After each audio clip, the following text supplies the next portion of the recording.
Giving stimulant medications to kids with ADHD is just creating addiction that's going to continue their entire life.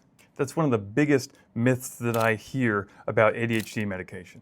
I'm Dr. Katz, a clinical psychologist, and this is Psych Talk, where I make ADHD make sense. Several long-term studies have found that kids with ADHD who are properly treated with medication are less likely to develop substance use problems later compared to kids who aren't treated. You heard that right. Less likely to develop substance use problems. So why is that? Well, first, medication helps kids function better in school and with their peers. When kids can focus, keep up academically, manage their impulses, they tend to have better relationships with their teachers and their peers. When they're not treated and they're acting more impulsively, they're more likely to be rejected or ostracized by peers. Over time, those experiences build competence and self-esteem, which are huge protective factors against later substance use and addiction.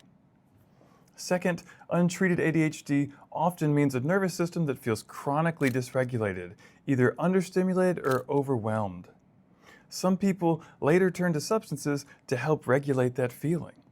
When ADHD is properly treated, the need to self-medicate often decreases. And third, medication doesn't create addiction when it's used as prescribed. Stimulant medications actually normalize dopamine activity. Third, medication doesn't create addiction when it's used as prescribed.